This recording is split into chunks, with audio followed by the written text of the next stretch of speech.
time once again for a new RCWR show. You guys ready? Let's go ahead. Let's do this. Warning, the RCWR show with Lee Sanders is intended for a mature audience only. The following is an Infinity One Productions presentation, keeping it honest, insightful, and interactive. Covering the latest in wrestling and beyond since 2011. You're listening to the RCWR show. Now, your host, live from the nation's capital in Washington, D.C., Lee Sanders. Monday night, November 23rd, 2020. What is going on, my pretty babies?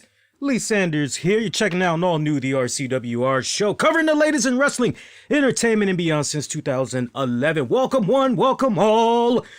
We are just 3 days away from Thanksgiving. You guys pumped? Are you guys ready? How are you taking it? What are your plans for this Thanksgiving holiday season? For this Thanksgiving week? I want to know. Are you traveling? Are you staying in your own city? You just going to lay low? You're going to dodge your friends? You're going to dodge your family altogether?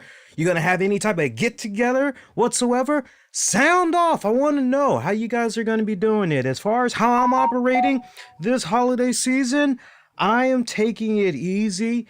Me and the missus, we are going to have a very light, small meal. And I do mean a very light, small meal, because she asked me, what do you want?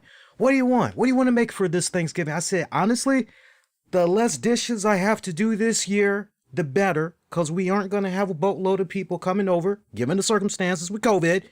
Nah, less dishes I got to do, the better. I want to be in and out. Preferably, if I can just pop something in the microwave, I'm good. She doesn't really want to pop something in the microwave. She actually wants to sit down and have a home-cooked meal. But far as I know right now, it's just going to be me and her, especially given the fact we got to actually turn right back around the next day afterwards, and we both have to go to work. So I'm really, really hoping that we'll be able to, I'm pretty sure we're going to be able to do a small meal.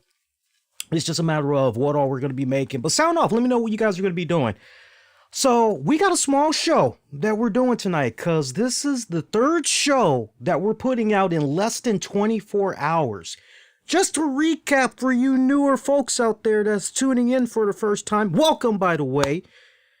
We are streaming live on multiple platforms. We're streaming live on the Twitter, the Periscope, the Facebook, the YouTube.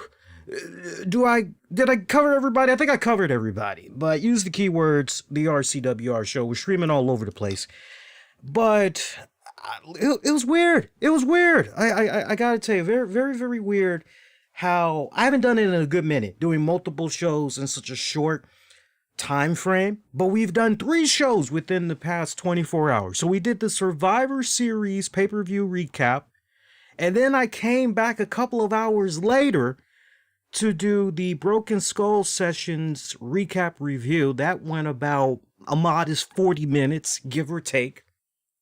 And now everything is culminating into tonight. And add on top of that, I've got new clients I've got to work with for advertising spots and voiceovers.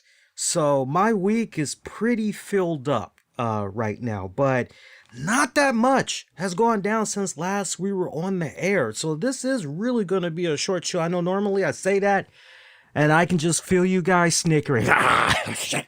Lee's going to give us the usual show. He's going to go about 2 hours. He's going to go about 2 hours plus. No, seriously. I'll have to refer to you guys. Unless there's something particular you want me to dive into that's wrestling or non-wrestling related, this will be a short show. We'll talk a little bit about Raw. We'll talk a little non-wrestling related news, but for the most part, we're going to talk Raw. We're going to give you some Survivor Series aftermath, because a lot of you guys, I saw what you all were saying in forums, places like Reddit, even on Discord, and I was seeing how the reactions were really mixed about Undertaker's send-off and everything. So I do want to revisit that one more time, revisit the Survivor Series overall, because I haven't done it in a while, but after the morning after is how I like to dub it. Okay, now that I've slept on the pay-per-view, where are we? Where do we stand with the pay-per-view and all that? Okay, but we'll dive into all that in just a little bit.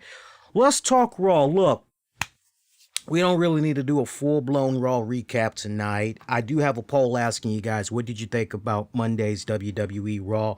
So take your pick. You can cast off your vote on YouTube, youtube.com/the RCWR show. Click on the communities tab and you'll see the poll. You can vote that way. Thumbs up, thumbs down. Simple as that. Thumbs up, thumbs down. Got the same poll up that is on Twitter as well. Twitter @the RCWR show. Feel free to give me a follow over there while you're at it. Now, things are still early on YouTube, but I can see on Twitter right now we've got 56% of you that voted. You are giving Raw a thumbs down. Meanwhile, 44% of you are giving the show a thumbs up. I'll repeat that one more time in case you missed it, just tuning in. Those of you that are voting on Twitter right now, you're giving Monday's Raw 44% thumbs up, 56% thumbs down. Keep it rocking. Keep it coming in. I'll revisit this in a couple of minutes. Gotta tell you, I really did not like the way Raw opened up because think about it. If you watched the pay-per-view and you saw Undertaker riding off into the sunset there, you're going, okay, how's WWE gonna build off of just everything that went down that Survivor Series, but most importantly with the bookend to the career of The Undertaker? How are they going to build upon just everything going into this week's WWE programming? And you go into the opening segment for Monday Night Raw, I gotta tell you, that was the drizzling shits. Look, no disrespect to all of those men that were in that ring. AJ Styles, Keith Lee, Braun Strowman, Matt Riddle, Sheamus. No disrespect to all of those guys that were essentially participants for Team Raw taking on Team SmackDown 5-on-5 men's survival series match. No disrespect, no shade being thrown to them whatsoever. But I thought that opening segment was just the drizzles. To have Adam Pearce out there and, since you guys were the dominating winning team, now we get to figure out which one of you will win the right to face Drew McIntyre for his championship. And let's have an open discussion about this. Please, who would like to begin? It's like, okay, so we're basically doing a town hall meeting with these superstars to figure out which one of them should be making the claim. It should be me. It should be me. Why not me? It should be me. Me. I didn't like that. I didn't like that whatsoever. You know what I honestly would have preferred? I honestly would have preferred it if Adam Pearce, we're talking storyline, right? We're talking storyline. I would have preferred it if, in storyline, Adam Pearce had all of those men out there and said, hey, these guys, of all the matches that went down at last night's Survivor Series, this team right here, I couldn't be any more prouder of how these men represented Team Raw and in such dominating fashion. They didn't just win, they got a clean sweep.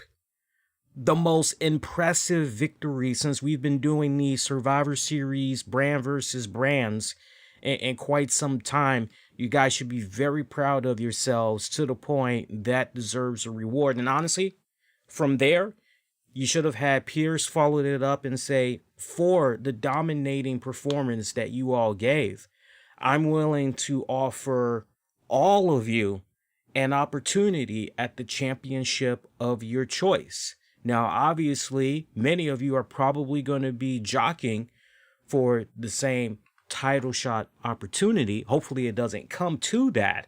But if it does, I think we may have a remedy for that. You all just may have to face one another.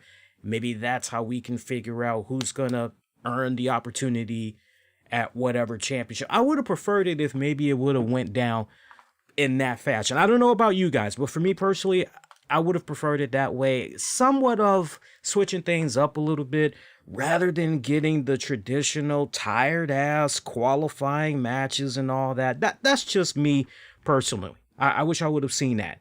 Bipolar Braun Strowman flipping the hell out, assaulting Adam Pearce.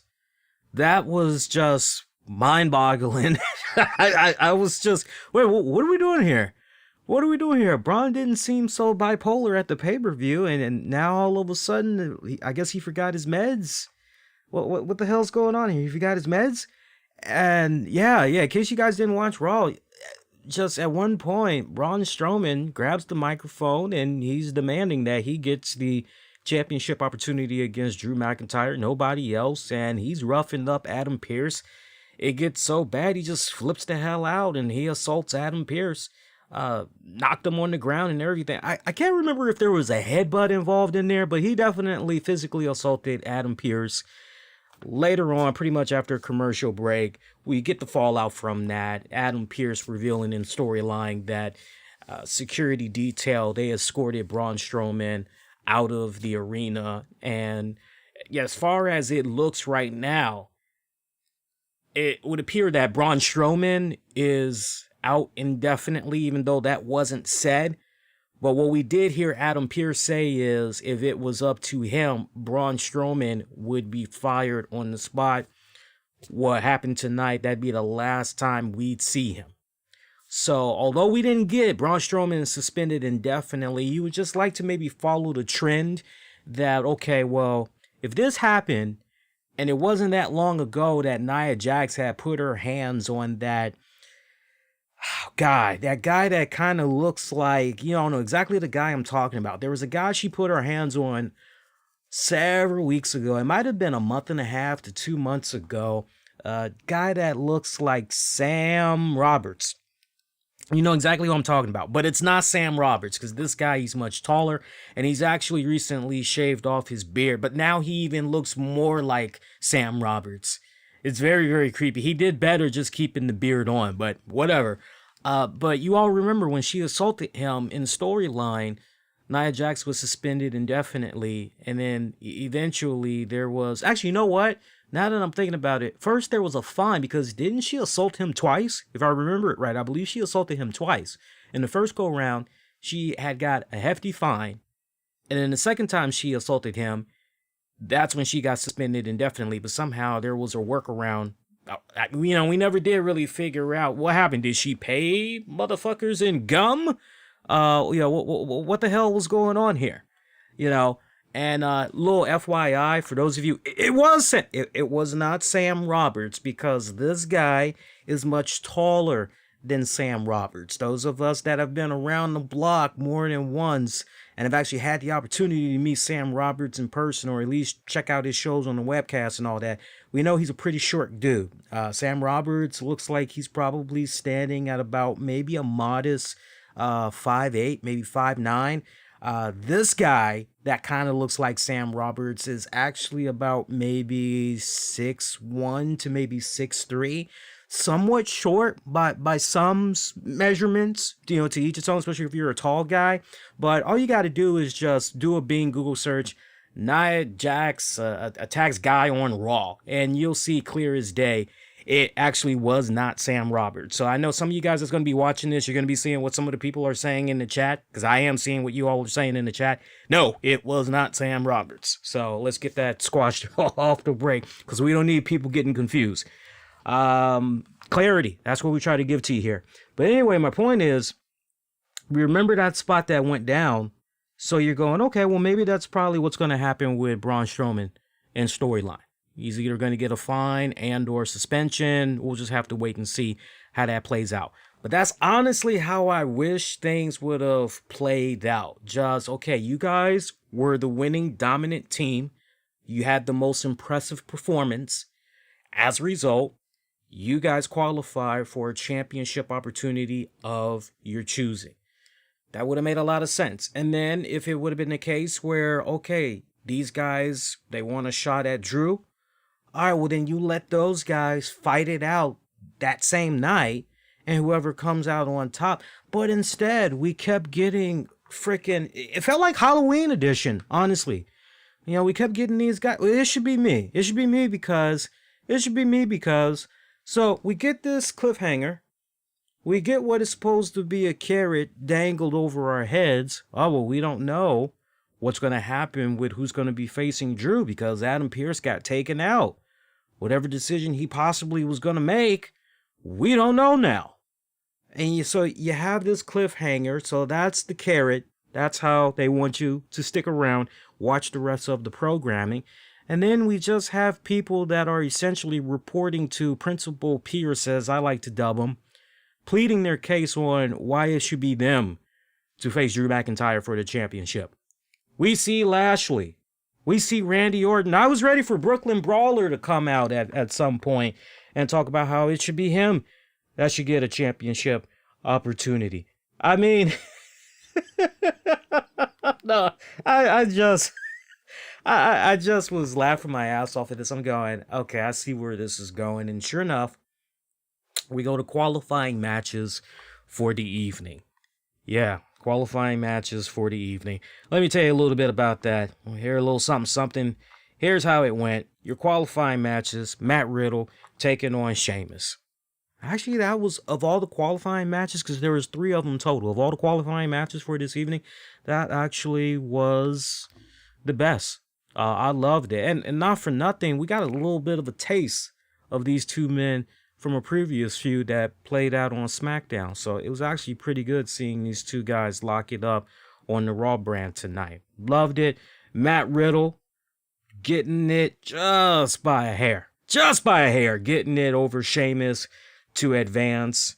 Now, remember the story arc that we've been dealing with Sheamus so far. Sheamus has been trying very hard to get in the good graces of Drew McIntyre, wanting to reform that cool-ass, kick-ass tag team that they used to do back in the day. But Drew's been so focused on being a world champion, and now he is world champion again. So, you can't help but still have that story arc in the back of your mind. Well, wait a minute. So what's going on with Sheamus here? So my point, Sheamus, don't just say, all right, well, Sheamus got defeated by Matt Riddle, so that's it for Sheamus. I can still see Sheamus. I can still see Sheamus trying to cozy up to Drew McIntyre. I don't know. It's really weird because the way WWE is playing this out, on the one hand, you're going, oh, heel Sheamus. And it was obvious who the heel and who the babyface was in this matchup between the two guys. That's on the one hand. But then when you're looking at Sheamus's interactions with Drew McIntyre, you can't help but say, oh, okay, is this really about trying to rekindle an old friendship?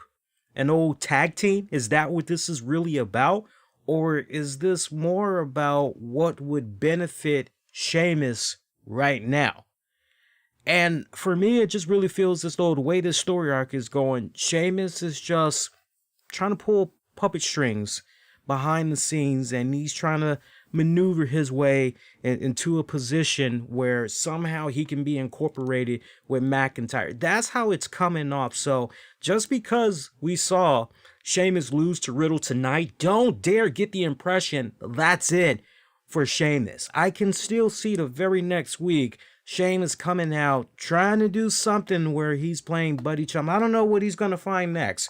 Last week, Sheamus presents freaking McIntyre with the last sword given to the Duncan MacLeod family, kilt and all of that. And who knows, maybe next week, Sheamus is going to present McIntyre with a long lost freaking recipe for beef stew.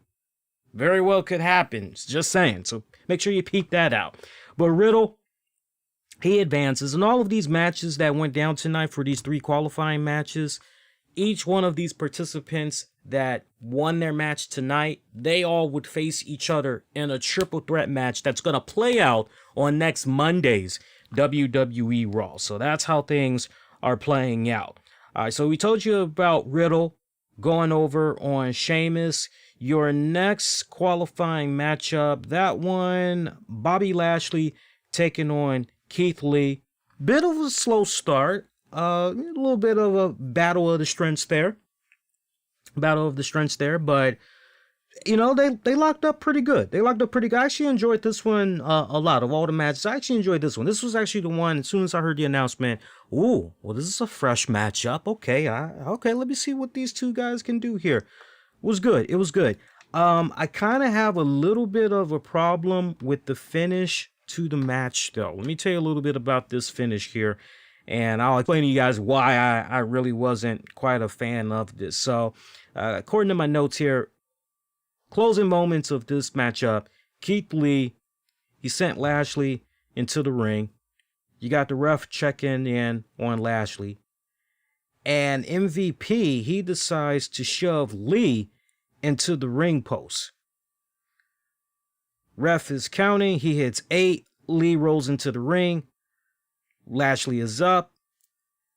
He cannot lock in that hurt locker, that full Nelson slam, basically, as Lee pretty much powers out of it.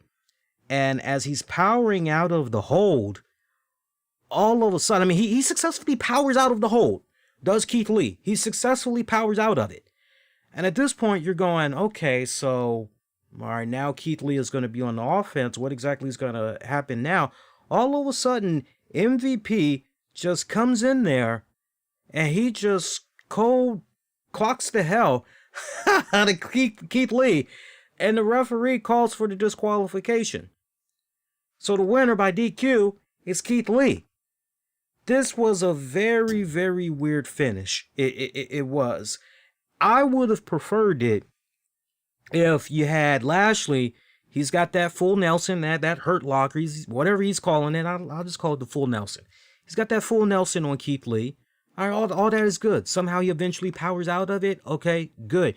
Match continues. Now the tides turn. Keith Lee is maybe the one that has a submission hold on Lashley. Maybe it looks as though Lashley is getting ready to fade out. He's either getting ready to fade out or he's getting ready to pass out. And that worries the hell out of MVP because this is the Hurt Business. This is his clients. And there's nothing wrong with in storyline MVP saying, hey, you know how bad that would look? You know how bad that would hurt the business, our business, to see you lose in such fashion where you either pass out or you tap out? Nah, man, that would hurt our commodity. That would hurt our stock. I can't have you go out like that. I was thinking about the brand. I'm thinking about your future. Blah, blah, this, blah, blah, blah. Live to fight another day. If that's how it would have played out and you still get MVP interfering, okay, fine. But at least you've laid it out and it played out the way that it played out. Having it go down the way that it played out tonight, yeah, sorry, not sorry, but to each its own. Good match. You know, a little slow. Some spots here and there that was kind of but overall, a good match. I enjoyed seeing these two men go at it. But this was just weird. Just weird. Just weird. I didn't particularly care for it. To each its own. I didn't particularly care for it. See, so Keith Lee advancing. Your other qualifying matchup, that was your main event matchup tonight. Randy Orton taking on the phenomenal AJ Styles. Not as good, actually, believe it or not. Not as good as the other two qualifying matches. I know that's probably going to shock some people because you go, why can you go wrong with Randy Orton and AJ Styles? But this match actually was not as good as the other two. I can't quite put my finger on it. I really can't. One, it could maybe bring up the question and to be a good question. Well, did these two men have enough time to tell their story? They did because they went at it for about 15 minutes, give or take. Just about 15 minutes. But it wasn't as good as the other two matches. I can't quite put my finger on why. There was something lacking.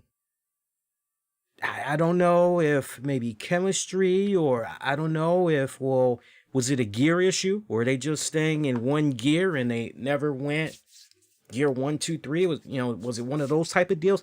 Yeah, I really can't tell you, but there was just something that was just, if I were to try to really pinpoint something, it felt a bit too textbookish. If you need me to elaborate upon that thought more, let me know. But I think you guys are a smart, savvy bunch. I don't think I really need to expand upon it anymore. But it felt a little too textbookish.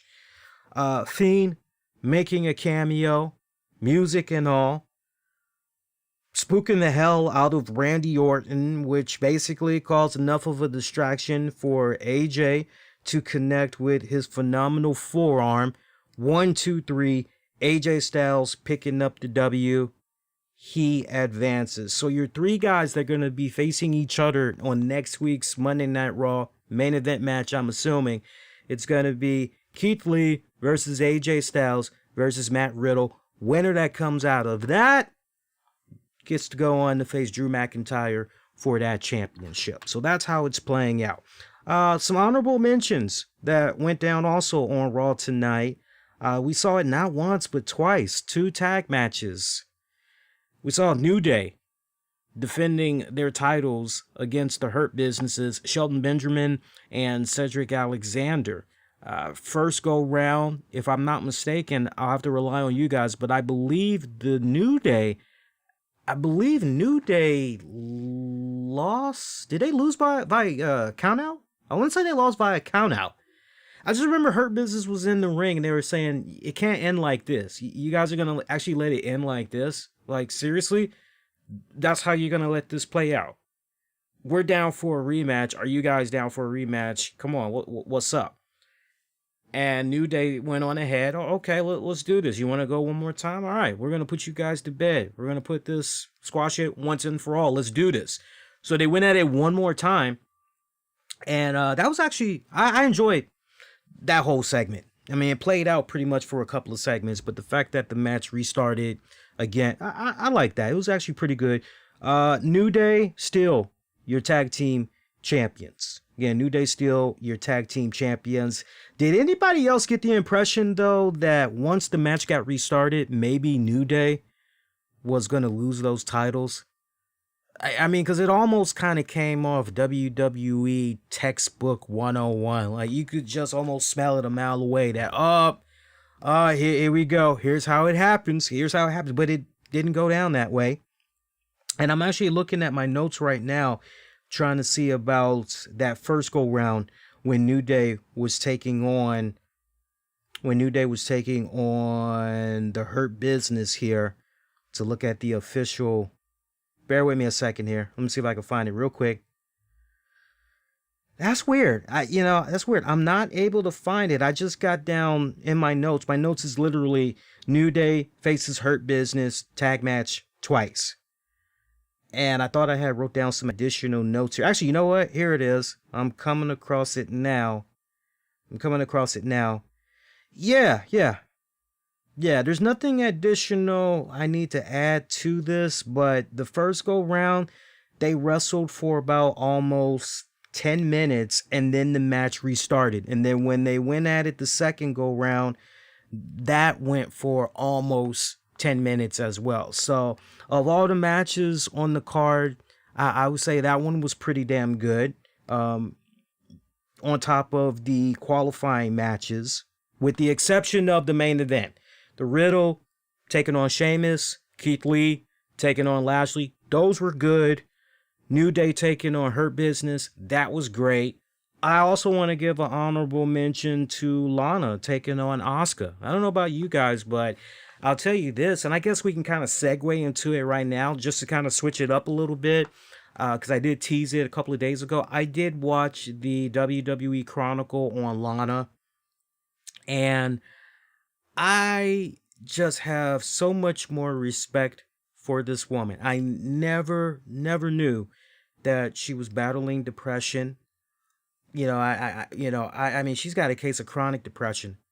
I never knew the totality of the toxicity that she was dealing with on social media from fans. It's one thing if you have somebody that comes at you and they say, you suck. Don't quit your day job. Seriously, don't quit your day job. But you fucking suck. It's one thing if you get people that come at you like that. Then it's, okay, yeah, And it's another thing if you get people that say, hey, you could be better. I think you should do XYZ. Work on this instead. Do more of this and less. But it's very constructive, the way that criticism / feedback is being given to you. That's one thing. right? There's nothing wrong with that. No reason to go on a blocking spree.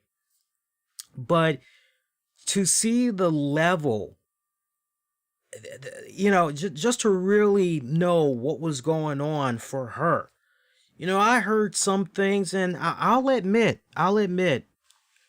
when I first heard some of the stuff that was going on with Lana, I thought maybe she was just cherry picking on just a couple of knuckleheads. Basically, for every 100 fans that's tweeting her an hour, for example, probably a much higher number than that, but you get the point I'm making. Stick with me on this analogy.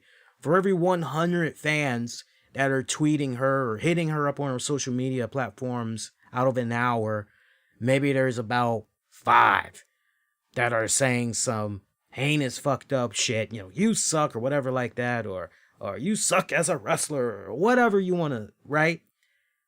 But to know that there were actually people that were taking it a step further that could not separate the character from the actress, and people that were actually wishing death upon her, that for me was just wow. And look, we can all be in agreement. There was that period in time when she was doing the whole Rusev Lashley angle.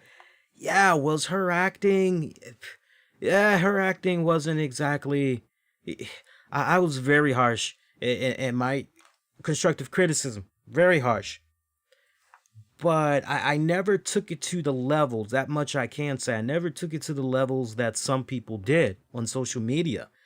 But to know that there were people that were really, really, I mean, man, when it gets to a point where you're telling somebody you wish they were dead, that's when you gotta pump the brakes and you just gotta go, yeah, my man, this is going way over your head. You are just too heavily invested into this.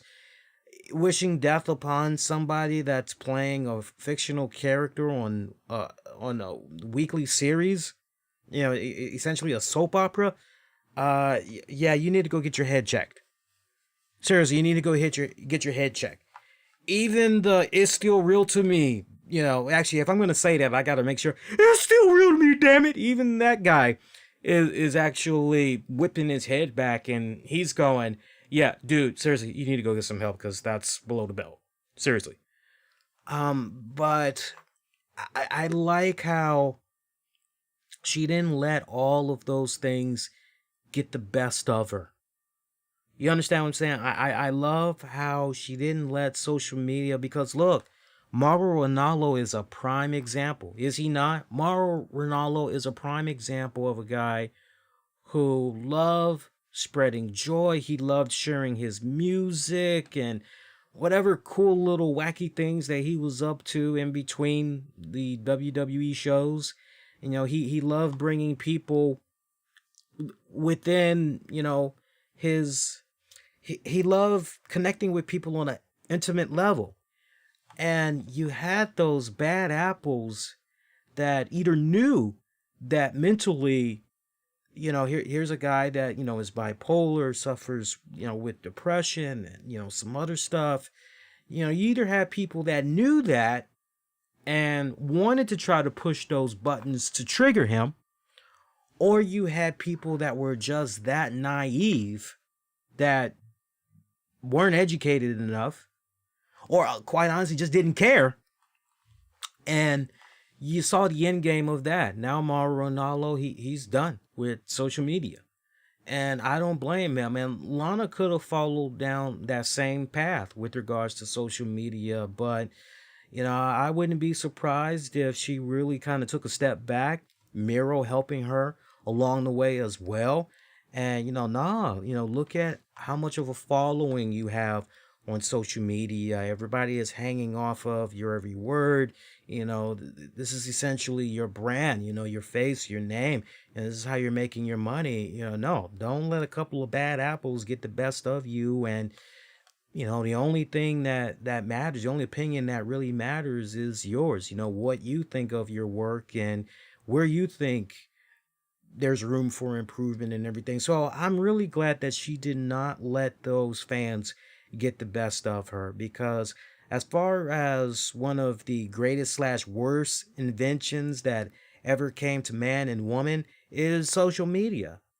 It's social media, because now every Tom, Dick, and Harry, they feel as though because they are able to open their phone, they're able to get on their tablet or computer, and they can follow their favorite celebrities and whoever they feel, and mind you, from the comfort of their own home, sitting on their sofa, and they can just boom, they're plugged in.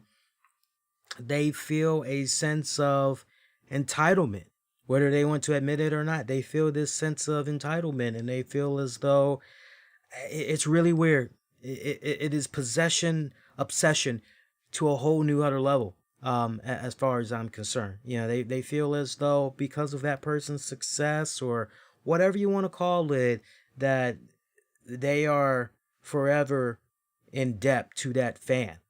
That fan feels that that star is forever in their debt, because without them, and that's not necessarily true. Yeah, the fans, they're doing their part, and they're buying the merch and all of that other stuff, but that's only a fraction. It's a whole lot of things that just add up, and not to bore you guys with that, but now it just really made me come away after watching that special just really respecting Lana a lot more. And I would just encourage you guys, maybe there are those of you that don't care for Lana, and I can totally respect that. But, if you really want to just, okay, I see what I get on TV, but yeah, I really would like to know a lot more about this person, behind the gimmick. Very insightful. I would recommend during your holiday break, check it out. You won't be disappointed. Check it out. She had a match against Asuka for the Raw Women's Championship, and it was a nice setup how they did this. Asuka coming across Lana backstage saying, hey, you won. You were the sole survivor in your match at Survivor Series there on the 5-on-5. Very impressed there. That was cool how you did that. And somehow it just leads to an improp Raw Championship match. Asuka taking on Lana. We did not get to see this match play out to its finale, as we saw Naya, Jax, and Shayna Baszler.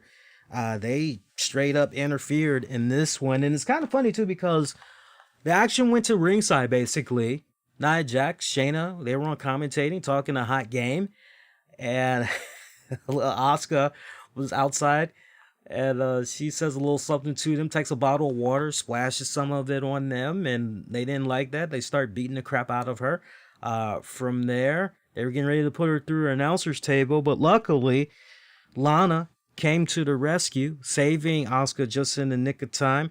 They were getting ready to go and retreat, and yet somehow this ends up turning into a tag match. So Lana and Asuka teaming up to take on Nia Jax, Shayna Baszler.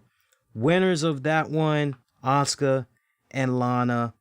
Hey, look, I'm still down with the underdog after effect. I'm down with that, but we still haven't quite got to that point where Lana has got the ultimate revenge on the two people who despise her the most right now. These are the ultimate bullies. These are the ultimate heels here. And we haven't quite gotten to that point where Lana has decisively and just once and for all. You understand what I'm saying? We haven't gotten to that point where Lana has checkmate Baszler and Nia Jax to the point she has finally earned their respect. We haven't gotten to that point yet. And I can't help but wonder, with this case of Lana continues to be so damn lucky, to quote a Dave Matthews song. Where does that luck eventually take her? You understand? What's the end game with this? Are we going in a direction where ultimately Lana is going to become a women's champion? What's the end game here? And I appreciate the story. I'm enjoying it for all it's worth, especially that combined with the WWE Chronicle and all that. But I can't help but wonder, what's the end game here for Lana? What does this all lead to? Sure, she gets her comeuppings eventually on Shayna and Naya, but after that, where exactly are we going with Lana? That's where I'm a little bit confused. But I will say this, WWE, with this slow story arc process of theirs with Lana, I think they are doing a pretty solid job so far in making Lana be a sympathetic figure, and in the process a sympathetic babyface. Because for the longest time, fans have always loved Lana. But man, that Lana that was with Rusev in NXT, and when they came up on the main roster, those of us that followed Lana and Rusev in NXT, we thought they would just be a killer fucking pair crushing it on the main roster. And to their credit, they were doing pretty good for that first little bit. But then once they had Lana lose the accent and she was no longer, if I could really sum it up perfectly, if I could really use the perfect analogy for describing Lana, where she was before and ultimately where she ended up being later down the road, I would say Lana was essentially starting off Ivan Drago's wife in Rocky IV. Everybody knows the Rocky franchise, right? Everybody knows the freaking, everybody knows the freaking Rocky franchise. So I would say Ivan Drago's wife. That's how she pretty much was at first. But then eventually, once she dishes the Russian accent and all of that, then she just became this obnoxious character that sadly did not have go away heat. And there's a big difference between go away heat and I want to see you get your ass kicked type of heat. There's a big difference. There's a big difference with that. And to Robert in the chat, hi, aren't you a wrestling geek? Yeah, I'm a wrestling geek. I can't help but wonder if you're also a wrestling geek as well.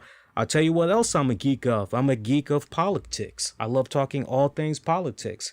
I am a geek talking about recycling and the importance of recycling. I am a geek when it comes to football, all things football. I'm a geek when it comes to all things NBA. I'm a geek when it comes to tech stuff. So I think all of us, whether we want to admit it or not, we all are geeks in some type of form. We all got our little knickknacks. The question about what did I think about Raw? Brother, for the past 47 minutes, we've been touching and going on the talk of WWE Raw. So I don't know, because it looks like the way you're watching this is via Periscope. I don't know if there's a rewind function while you're watching this live. If there is, go back, see if it is. You can check it out, what I had to say all the way from the very beginning. But we're actually pretty much done about the talk of Raw, sadly. So sorry you missed out. But I would say, going back to, I think we wrapped up the talk about Lana, did we not? So the end game, when it's all said and done, what's the end game? But y'all know exactly what I'm talking about. She was basically Ivan Drago's wife when she was paired up with Rusev there. That's how she started off, and then she just became the total opposite of that. And it made us kind of scratch our heads and wonder what was going on. And then once she started getting into the whole wrestling thing, that's where we were really like, well, wait a minute. No, her strong suit is being a manager / valet. We hadn't seen anything quite as badass as Lana in quite a long time, maybe since Sensational Sherry. I mean, she essentially was following in those footsteps, so to speak. So, but, now when you look at what's going on with her, I'm liking it. I'm liking it. It took them a while. Because it seemed as though all hope was lost there. But it seems like they're turning the corner. So once again, we had to ask you guys to sound off. What did you think about WWE Raw? Got a poll on Twitter at the RCWR Show. Also got a poll on YouTube as well. Let's get a new update and let's see what you guys are saying. go into YouTube now, and you guys take your pick, Twitter or YouTube. You don't have to vote on both. Just pick one, right? Whichever's more convenient for you. Right now, early voting still coming in on YouTube. I am seeing 100% thumbs down for Raw. Meanwhile, looking at what's being said on Twitter, I see you guys are saying we got a tie at 50% over on Twitter. Well, wait a minute. Yeah, I'm reading that right. We got a tie on Twitter, 50%. So keep the votes rocking. Keep it coming. I want to know what you guys had thought. But average show, honestly, I would say to you guys, if you didn't watch it, you really didn't miss much. That's honestly what I would say. Hey, I want to take this time out. Thank those of you that's checking out the show right now. You're checking out the RCWR show. Lee Sanders here. We're covering the latest in all things wrestling, entertainment, and beyond. Been doing so since 2011. And if you guys have been enjoying the show so far, do me a huge favor, especially if you're watching this live right now. Do me a huge favor and make sure you hit the like button. If you haven't subscribed, do subscribe so you don't miss out on all the great content that comes your way on a weekly basis. Shout out to our Patreon members, by the way. Patreon.com/RCWR show. Check out bonus audio and video content you won't be able to find anywhere else. You get exclusive access to our 30 with Lee series, Wrestling with the Topics, hosted by me and the missus. Exclusive episodes of the RCWR show and so much more. $5 a month, you get the access. Patreon.com/RCWR show. Shout out to Patreon members Justin Rootstock, Gino Morgan, Gino. Shout out to Freddie. Shout out to Michael Wolf and John Davis. Special shout out to Tony Bean Gaming. Want the latest in all things Marvel Strike Force, Marvel Ultimate Alliance 3, Marvel's Avengers by Square Enix. Tips, tricks, news, walkthroughs, reviews. Check out Tony Bean Gaming. He's on YouTube. He's also got a Patreon paywall as well. We'll get into a couple of more shout outs in just a little bit. For now, I want to switch it up a little bit. I saw couple of things. One, Hulk Hogan shared a series of photos. Not much, just enough of a teaser to whet everybody's appetites. He shared a couple of pictures of Chris Hemsworth. Again, of Chris Hemsworth. And what the hell is that? What the hell was that? What the hell was that? That is weird. Hang on a second. Hosting what? I gotta look into that. You guys are now able to host stuff? Oh, I gotta change that because y'all ain't got permission to host my shit. Nah, we ain't doing that. We ain't doing that. I gotta look into that. Anyway, sorry guys. I gotta turn off some of these notifications because they're very irritating sometimes. Anyway, what was I saying? The Hulkster. He shared an interesting couple of pictures of Chris Hemsworth on his, I think it was his Instagram account. And in case you guys had missed it, Chris Hemsworth has been tapped to be the Hulkster in a biopic about the Hulkster. And you're going, okay, so you got Thor. Okay, great. Yeah, I can kind of see it. This is the best part I like about doing the show, especially when it comes to doing the webcast version of the show. I can show you guys images. Sadly, for those that just check out the audio version of the show, they're at a little bit of a disadvantage. So for those of you that's only going to be checking the audio version of this, you guys want to just do yourselves a solid and you want to go ahead and you want to actually look this up on social media when you get a chance. But for those of you checking out the webcast version, in case you didn't see this today, everybody knows how the Hulkster looked in his prime, right? Everybody knows how the Hulkster looks. Let me show you guys what's going on with Chris Hemsworth here. This is one of the most recent pictures of Chris Hemsworth. This is him actually working out. And this is freaking badass. I mean, look at the size of those fucking guns. Jesus fucking Christ, man. Jesus fucking Christ. This dude is fucking. I mean, I saw this earlier today, and I just couldn't help but say, God damn. Now, why couldn't we get this dude to show up looking like this for the Thor movies? I get Fat Thor. Okay? I'm not discriminating against Fat Thor. Right? But, man, it would have been badass because I, as a little kid, and I was also into the comic books, big into the comic books, one of my favorite comic books to collect as a kid, there were many of them. But as far as the ones I would always collect monthly, religiously, The Mighty Thor, Spider-Man, The Incredible Hulk, Batman, and Superman. And then I had the in-between stuff, the underrated stuff that wouldn't catch on for many, many years. The Silver Surfers, the Dark Hawks, the Sleepwalkers. I'm happy they're now getting their time in the sun because those characters totally freaking underrated.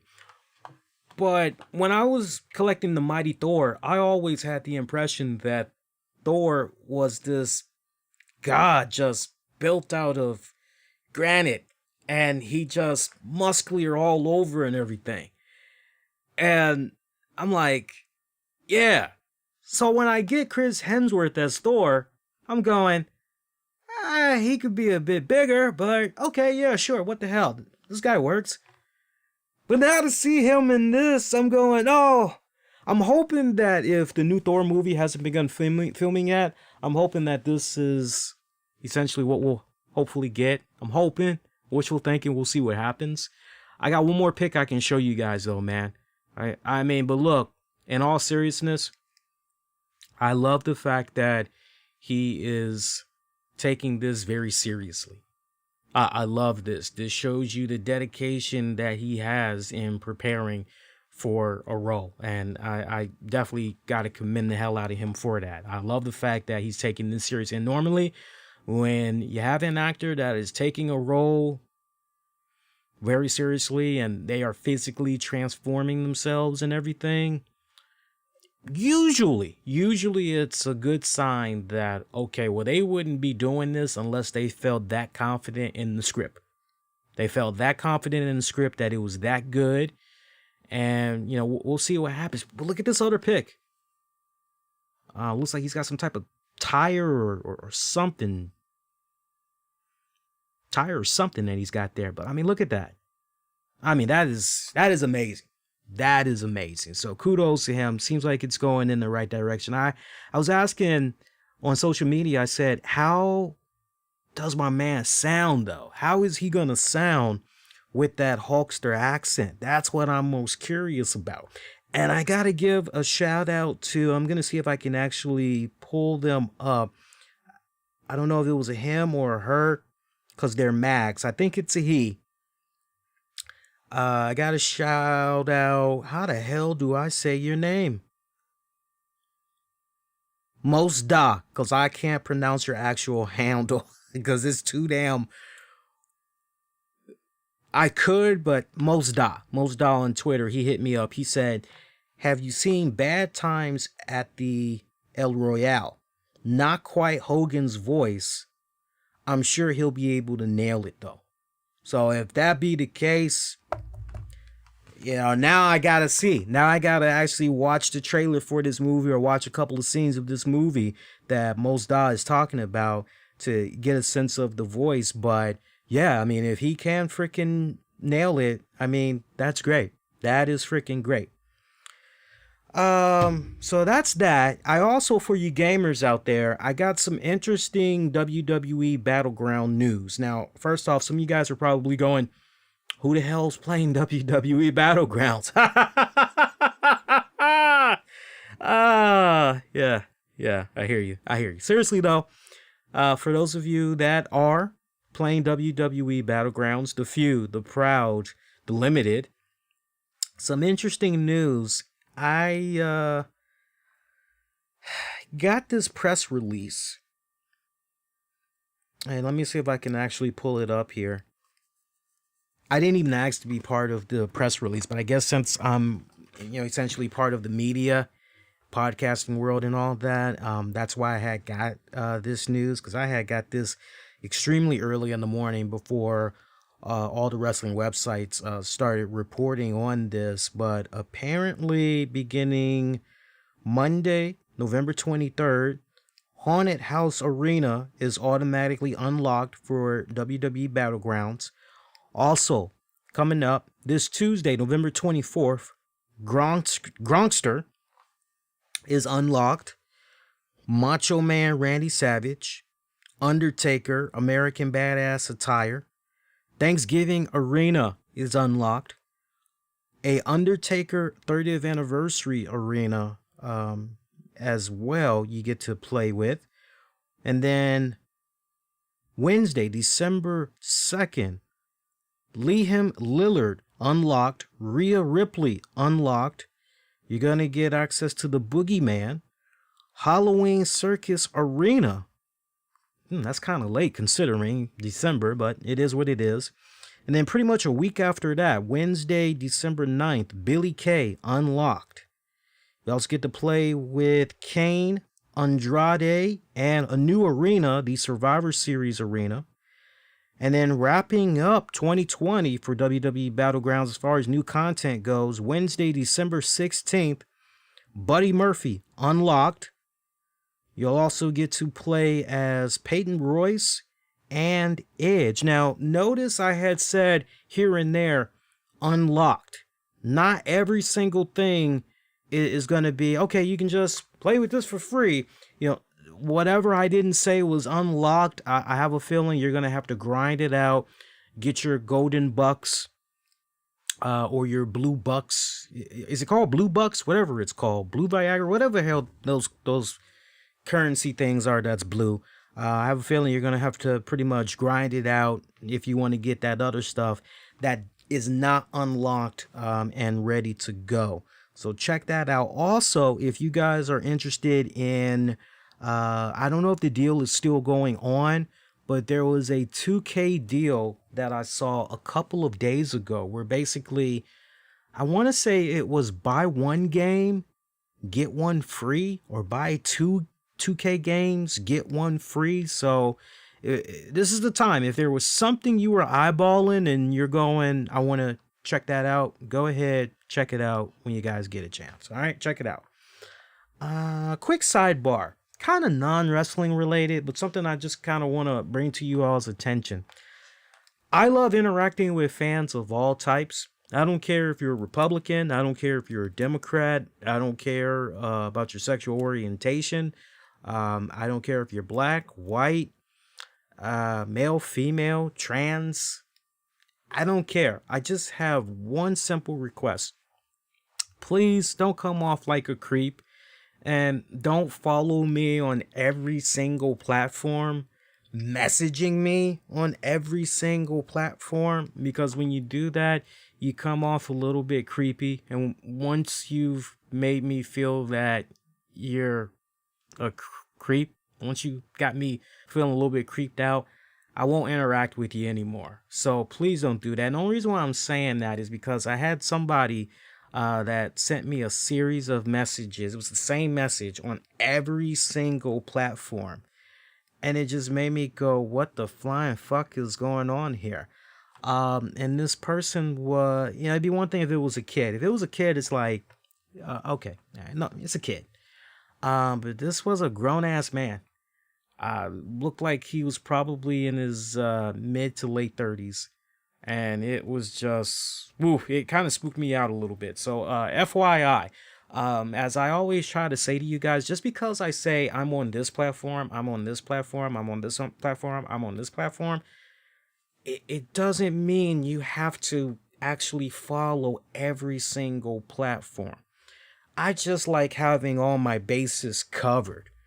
Unless I say specifically, like, I'll give you a good example. And any podcasting veteran will tell you this.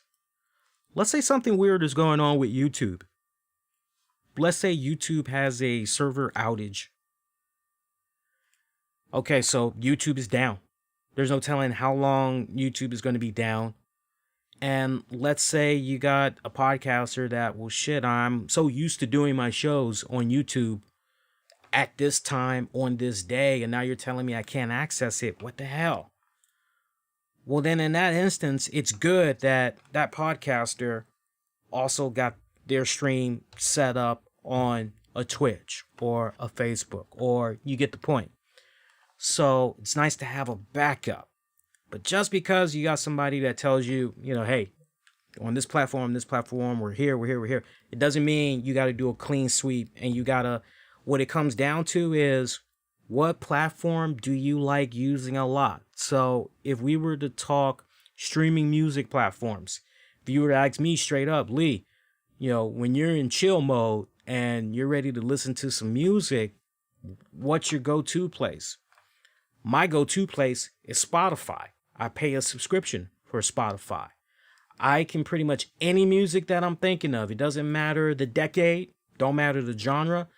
I can find essentially everything that I need to find on Spotify and then some. The best part I like about Spotify, to each its own as far as the platforms go, but the best thing that I like about Spotify, after it gets a good idea of your personality and what type of music and stuff you're into, they got these great playlists.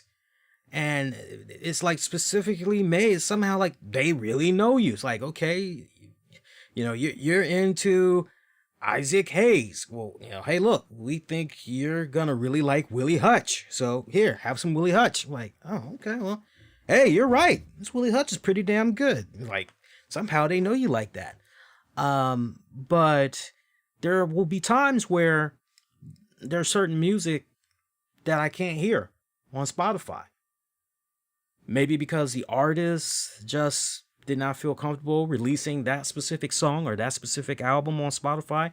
Well, then I got to go to a backup. And in this case, my backup is my iTunes. My iTunes, I've ripped so many CDs over the course of whenever iTunes first launched. I've ripped that many CDs. I'm in the thousands when it comes to CDs. My CD collection, everything is in iTunes. So whatever I can't find on Spotify, I'll go on iTunes and I'll just sync up, have it playing on my tablet or whatever like that, right? So I'm sure you guys have your own, well, I prefer this, or, hey, I really like listening to, or I like watching.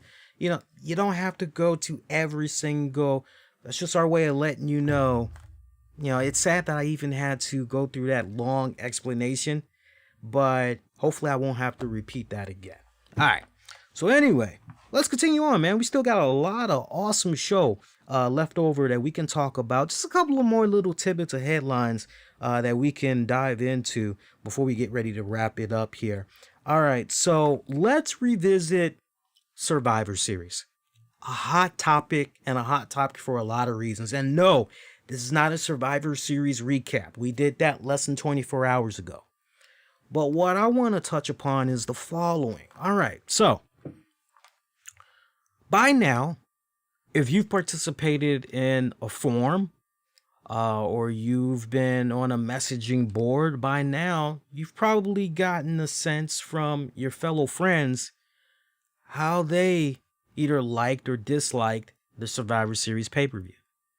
Now, just to revisit, because it is the day after when it comes to Survivor Series, look, I still stand behind what I said last night, which is Undertaker, the big send-off, that was worth watching Survivor Series alone. That's the admission itself right there. Take it for admission. That's it right there. But what did I tell you guys?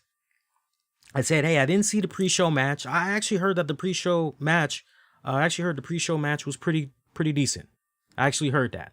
So I'm like, okay, well, kind of makes me sad that I missed that. All right. But you know what? It is what it is. But pre-show match to the side. Out of the matches that were on the actual pay-per-view card, remember what I said? I'll double down again. I said that there were 3 matches I recommend that you go out of your way and you watch. I believe I had said check out Roman Reigns taking on Drew McIntyre, the 5-on-5 Survivor Series women's match. The third match, what was the third match? Let me actually look at the card here. The third match, I want to say I know it wasn't the Survivor Series men's match. I know it wasn't that one because for me, just the fact that it was a clean slate, that really kind of just what the hell. So it wasn't that one. You know what? I know what the third one was. Asuka taking on Sasha Banks. That was the third one. So I'm glad I didn't look it up. Look at the card. Those were the three that I recommended everybody you go out of your way. Check those out first. Then if you want to watch the entire pay-per-view, have at it. Otherwise, just watch those three and then watch the Survivor Series. So I still feel that way. I think the rating that I gave it last night, in case you missed it, or maybe I didn't mention it, I don't know. But minus the Taker celebration, pay-per-view overall, 5 out of 10. With Taker, I'll up it to 2, 7 out of 10. I think we all can be in agreement. Yes, it would have been great if Taker would have had this send-off in front of a crowd. Yes. And I see the biggest talking point right now for a lot of fans is how his whole thing was handled. And in some of the forums I participated in, even some of the people I was talking to with Discord, I had a really great discussion with Cleric of Chaos. Shout out to him. A lot of people were saying, you know what? For what it's worth, I would have preferred it if I just would have got Taker saying what he said on Last Ride, do his thing with Stone Cold on the Broken Skull session episodes, and that's it. I didn't need to see him at Survivor Series. Simply because it wasn't in front of fans. Simply because, and look, we'd be here all night going over, it should have happened like this, it should have happened like that. And I brought up a very good point. It was actually to Cleric. I brought up a very good point, and it was this point. I said, look, isn't it sweet irony when you really stop and think about it? With regards to the Undertaker character, he's all about death. Death, isn't sweet. It isn't, it isn't peaches and cream and all of that. Undertaker is, when you really stop and think about it, Paul Bear, the Mortician, darkness, souls, and all that stuff. It's like you really stop and think about it. Sadly, when we die, when most of us die, we don't have the luxury of dying in front of our loved ones. We don't have the opportunity to die peacefully surrounded by those we care about and respect. For most of us, and I know that's probably a tough pill to swallow, and that's the last thing I want to hit you guys with going into the holiday season, but just stay with me because it's all tied to Undertaker. But when you stop and think about it, sadly, most of us, we're going to die alone. It could be a case where our significant other goes to the grocery store and we told them, nah, I'm just going to hang back. I'm going to watch the game. Feeling a little tired anyway. But yeah, bring me some chips. Don't forget to get something for the dog. They come back and we're dead.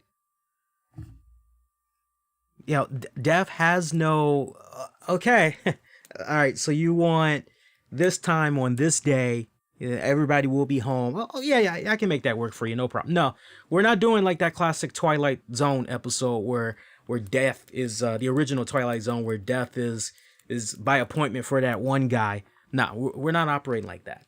So sadly, most of us are going to die alone. To see the Undertaker's career end in the middle of a ring, an empty arena, no fans, kind of sweet irony when you take a step back and you really think about it. And then add into the equation of the whole Undertaker character and everything. It's you really just take a step and you really think about it. That's actually a pretty damn good point. Now, the one other point that I think a lot of people are missing, if not now to celebrate the career of The Undertaker, then when? That's the question. If not now, then when?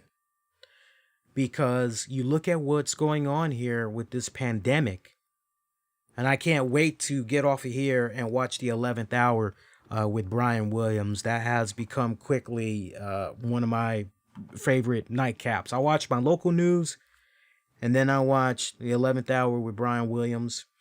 I also like watching Rachel Maddow. She's actually pretty good as well. But if not now, when? Because we got this whole COVID thing that's going on. And look, it's safe to say, first quarter of 2021, forget about it. Forget about it. Forget about it. Let me tell you something. This is how concerned you all should be about this whole pandemic thing and everything. And I'm sorry I'm rubbing my eyes for those of you that can see me, but something's in it and I think I'm okay now.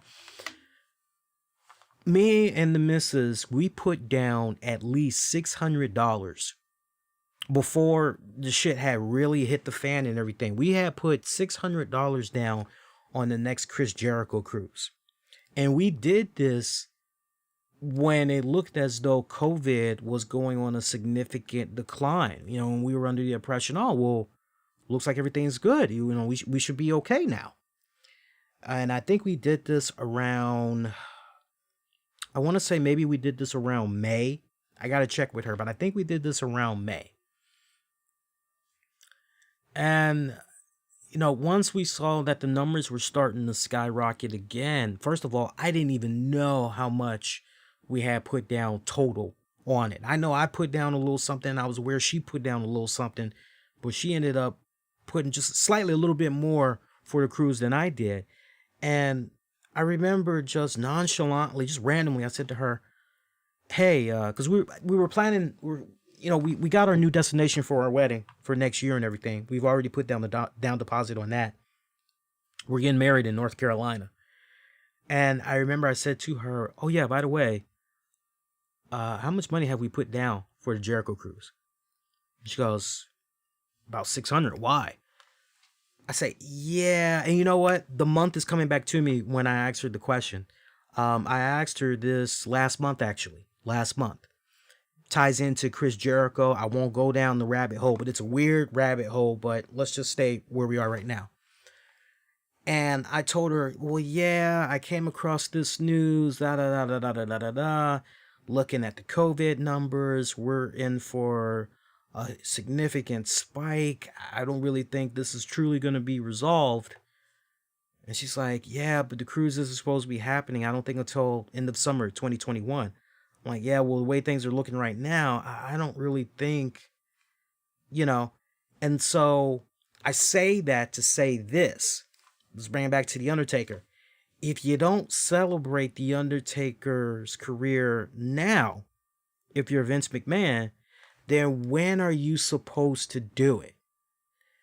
That's my first question. And then the second question, based off what we saw of Vince McMahon at Survivor Series, I had a serious heart-to-heart talk with my girl when we were talking about Vince McMahon, because she watched a decent amount of the pay-per-view, but she watched all of The Undertaker join at the end of the pay-per-view. And, we both were literally saying the same thing. Vince McMahon looks like at this point he does not have 5 more years left in him. He does not. I mean, I would be surprised if Vince McMahon is around in 3 years. I mean, he looked really, really bad. Really bad. I don't know what's going on there, man, but he just kind of came off to me as if maybe he's quietly having some health problems. I wasn't trying to make a joke, but there was a picture that I put up on social media. Those of you that remember legendary telecard reader Walter Mercado. You look at the last few images of Walter Mercado, and you look at how Vince McMahon is looking. You're going, Jesus Christ. I mean, they look pretty fucking similar. And if you watch Walter Mercado's documentary on Netflix, but awesome awesome biography on him. I thought that the production crew and everybody, they did a phenomenal job on him. Pretty much after that documentary wrapped, Walter Morsado passed away. God, I think he passed away like less than 3 months later or something like that. So it's almost like, wow, this guy stayed alive just long enough for this documentary of his life to be completed. And he attends this premiere down in Florida, a gallery of his work and everything. You know, he's making the rounds with the interviews and all that one more time. And it's like he hung on just long enough. And then, like, damn. So, you know, you're looking at Vince McMahon and you're going, look, man, Vince McMahon looks like he's knocking on that door. 5 more years, I don't really know about that. I don't know about 3 more years. Kind of pushing it. I don't look. I hope I'm wrong. But to my point, appreciate now while you're still amongst the living. I remember that's something that my mom always hammered into my head growing up. Because we had experienced a lot of death in our family. And, you know, as we were mourning the loss of those, you know, we loved and lost, you know, my mom would always say, you know, appreciate those you love now while they're among the living. Because they can't appreciate those flowers you leave on their grave afterwards. You know, they aren't going to really feel that if they're around, basically. And so, you know, for me, I'm sure Undertaker, if he could have had it his way, yeah, I don't really want to do this right now, you know, with the COVID. And hey, look at how I went out with the last ride, the Broken Skull session episodes. I think that's good. But I ask you guys, how can you say no to the old man Vince? How can you say no? If Vince calls you up, hey, pal, I want to celebrate your career. I know you did what you did on the last ride and the Broken Skull sessions, but man, come on, one more time. Could you dress up and could you let us really put you on that true pedestal that you deserve? And how can you say no? You know, it's easy for you, me, everybody else that's outside looking in. It's easy for us all to take a massive shit on how this Undertaker thing was handled.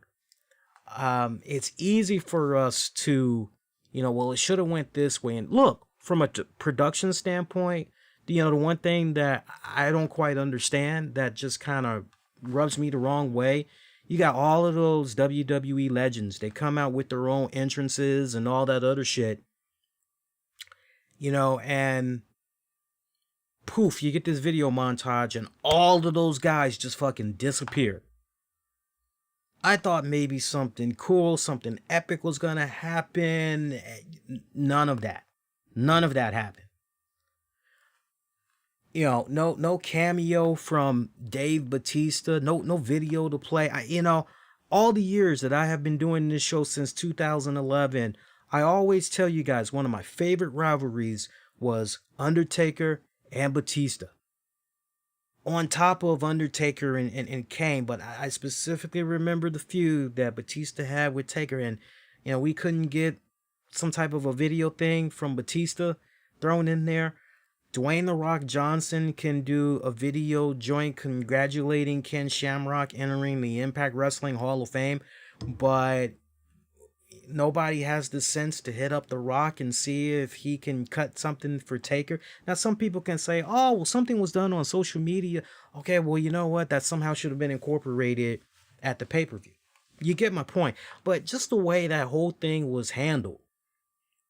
Okay, you're going to have all these guys in this ring, and yet we're going to have them clear house.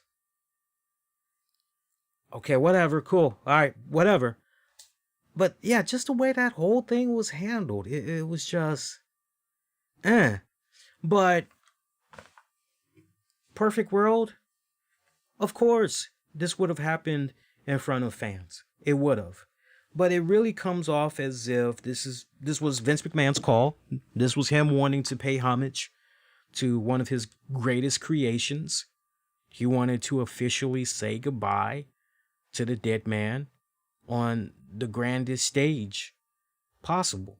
And this is how he wanted to do it. You know, it was all about showing that love and respect. That's what it was all about.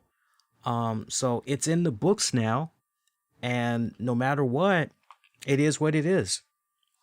I will say this though, and I'm gonna double down. I truly believe that's it for Undertaker. I don't believe we're gonna see him wrestle. I still feel the way I do last night. I feel we're not gonna see him wrestle. He'll still make his appearances here and there. I think he's gonna do some choke slams here and there, of course. But other than that, he's retired. I really feel that. I would be shocked to see him in the ring wrestling again. I really would be shocked to see that.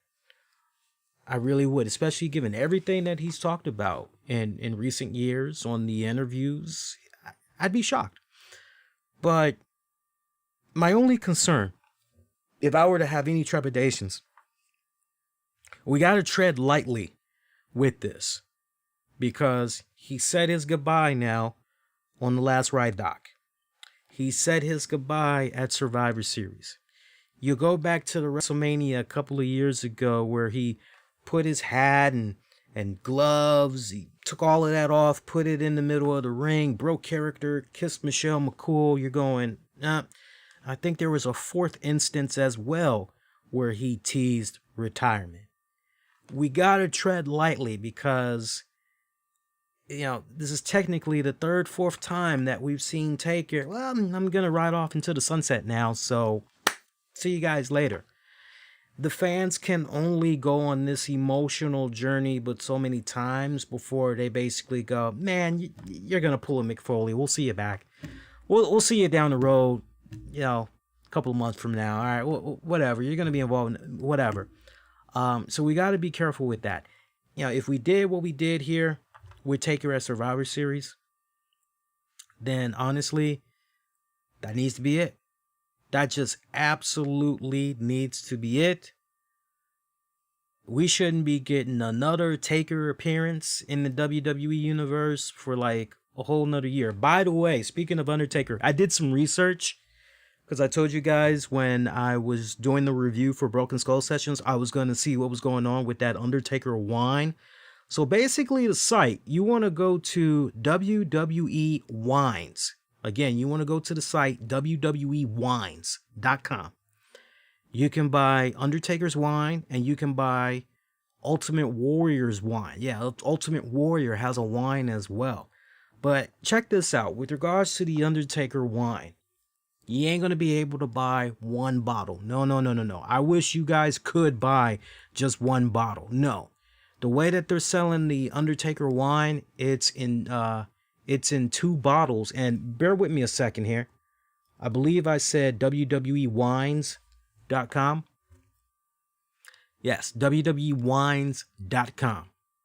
So this is, in case you missed it, you didn't watch it. There's a limited edition Undertaker Cabernet wine, basically.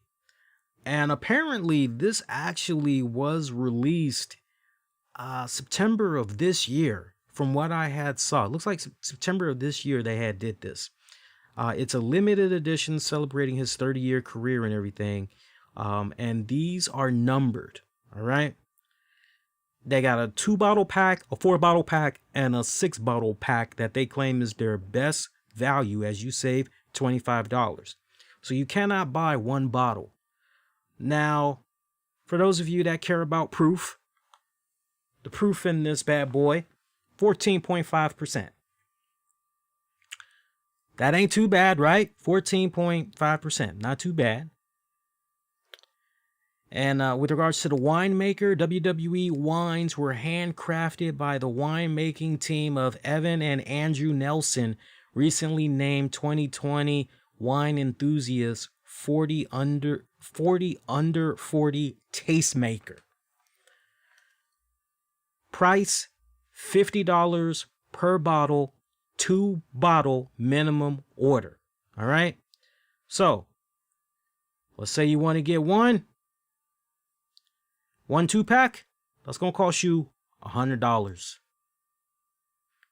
$100. So be careful, because some of you guys, when you're doing the whole drop down thing, you're going to get confused. You're going to say, okay, so basically I got to buy 2 bottles. That's the only way I can get them. I got to buy 2 bottles. And when you do that, you're going to go, okay, let me add that to cart. And then you're going to see $200. Don't do that. Don't do that. They're letting you know, basically, if you want a pack of 1, 2 bottles are in there. It's $50 per bottle. So for those of you wondering if I'm actually going to take part in this and buy this, maybe. I don't know yet. But I tell you what was hilarious. What was hilarious was watching The Undertaker on the Stone Cold podcast, and Stone Cold's going, I gotta ask you something there, pal. I gotta ask you something. So what's going on here with this Undertaker wine? So you started doing this Undertaker wine. I need to know what's going on. How did you get to this point where you're selling wines now? When did you get involved in the wine business? Hell, son, I know I'm in the beer business, but you're in the wine business now. Tell old Stone Cold how that came about, because I'm curious, you know. And you got frickin' Undertaker. Well, and you could tell he was just embarrassed. Well, I just figured with all the time I put into the business, it's all about expanding the brand. And it's like, you could just tell he was uncomfortable talking about Undertaker. Why? Like, next question, please. Next question. So yeah, if I end up ordering it, I'll let you guys know. I have a feeling I might. I honestly think I'm going to drink 1 bottle and I'm going to keep the other one. 14.5% proof. I like that. I like proof that high. That's good. That'll give me a nice of enough buzz after a couple of drinks. So, and it's rare that I drink anyway. So we'll see what happens with that one. So we talked about Survivor Series. We mixed in a little bit of Undertaker and all of that. As far as wrestling headlines goes, not really too much more. As we get ready to wrap this up, shout out to Billy Graham. I'm not going to share the photo with you guys because this is a very grotesque pic, but there's a picture floating around of Billy Graham who posted on Facebook how he had got surgery recently to remove a cancer growth that was on his nose. And he's got... I'll read it to you. I'll read you his Facebook post. It's a rather short one. Normally he posts lengthy joints, but this one's pretty short. Titled, Cancer Kills. Fans, we all know that cancer does not care who it attacks. It kills. This photo of me you see here was taken just a few days ago on Thursday the 19th in my home.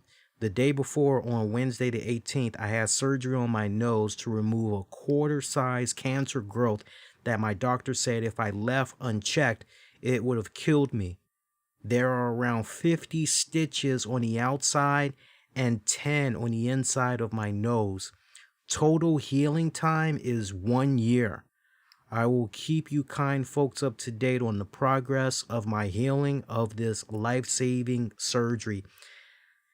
Again, I'm not going to grotesque you guys because originally I was going to show you guys the images, but it's just one image. I was originally going to show you the image, but I didn't want to disrespect you guys, especially, I don't know if some of you guys are, when you're watching me, you're at work, getting your eat on maybe, you're taking a break or something. So last thing I'm going to do is grotesque, folks. If I were to describe, I mean, it looks like swollen, beat up, ground chuck. His nose. I mean, very, very big. I mean, it's, so when I hear at least a year, and it's probably going to take a couple of more surgeries too, speedy recovery to him. I'm glad that they got it early, and hopefully, knock on wood, he'll be all right from here on out. But for those of you that are into the grotesque, grim kind of stuff, you want to check that out, knock yourself out. Update on WWE's third-party platform policy. So, according to Dave Meltzer of the Wrestling Observer, it's noting that the policy doesn't appear to apply to NXT talent, as Adam Cole has been allowed to continue streaming with no punishment. Dave Meltzer said that WWE has not yet told anyone on NXT to abandon third-party platforms, and only the wrestlers on the main roster have been made to do so. While that is the case now, it was noted that it could change in the future. So a very interesting development there going on with that third-party thingamajigga, which we have been talking about passionately, and we've been following that, updating you guys as more information has been coming in. So, I mean, that's great, but at the same time, you know, if your talent's on the main roster and you're looking at what's going on with the talents there on NXT and they're able to keep their third-party deals, you can't help but say, well, the first question that comes to mind, how much of a significant pay increase is there when you go from NXT to the main roster? Is it enough to justify, well, I'm on the main roster now, so as far as that third-party money goes, I'm okay? You know, that I think I guess it would depend on who the talent is, yeah? I guess it depends on a talent by talent basis as far as the salary and all that goes. Yeah, kind of a delicate situation right there. Look, I'm happy to hear that, and I would think that those, most importantly, that are down in WWE developmental, they should have immunity to this.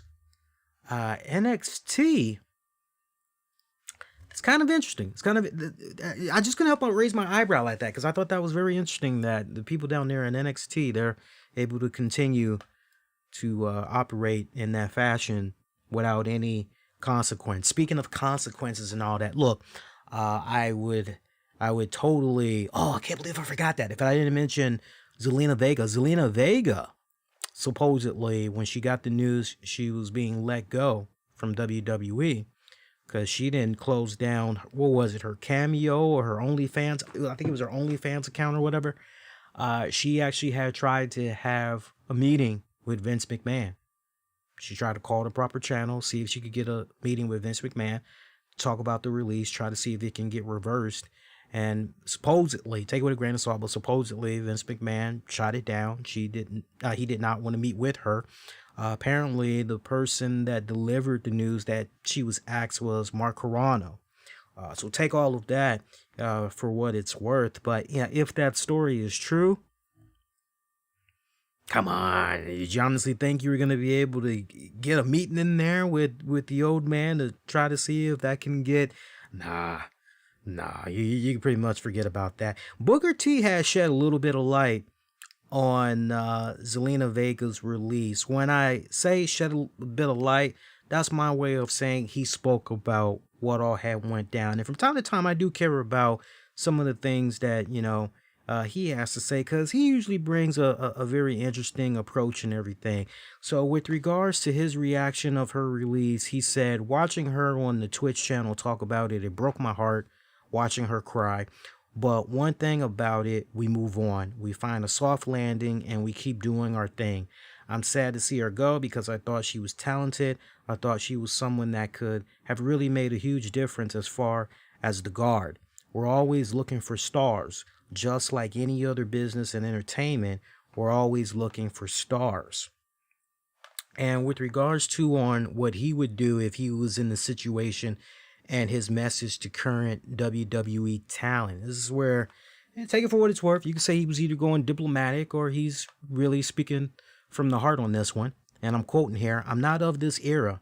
I'm from the era before. Things were different for me, and I'm not a talent on the roster anymore. I'm sure if I was, I'd be in the same predicament as each and every one of the stars are right now." I really would be.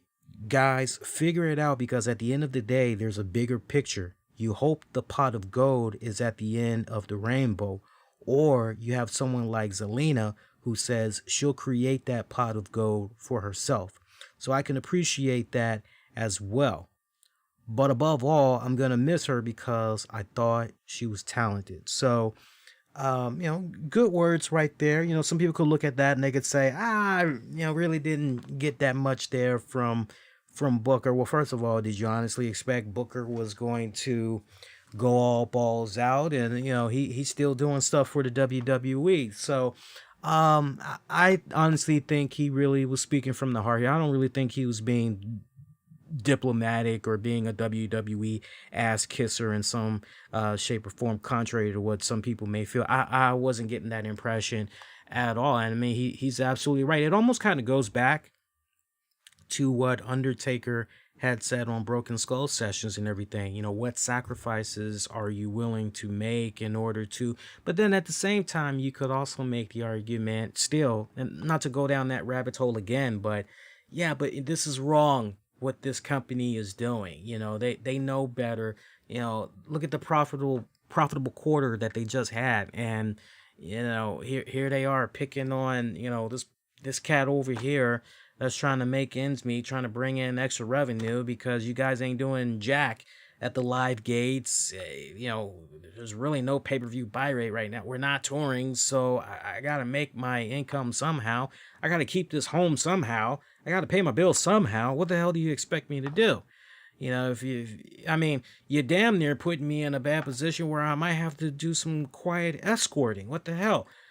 Wouldn't be shocked if that's the next headline. If there's a headline for 2021, hate to go Lee Stradamus there, but that's the direction. I wouldn't be surprised. I would not be surprised. Other than that,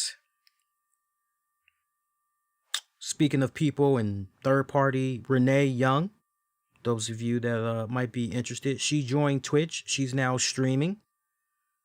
So feel free to check her out for those of you that maybe want to look up her Twitch, because I know there's some of you guys that like the Twitch. Follow her on her real name, Paquette, Renee Paquette, Paquette, Renee Paquette. She's on Twitch right there. Follow her there. Check that out. Good shit right there. And then other than that, I think that's pretty much it. Just bear with me a second here. I want to say that's pretty much it. There's really nothing else we can really dive into, honestly. Rest in peace to 19-year-old pro wrestler Cameron Wellington, who passed away due to COVID. He tested positive last Tuesday and died just 2 days later. I hate to end the show on a Debbie Downer there, but just really stop and think about that for a second.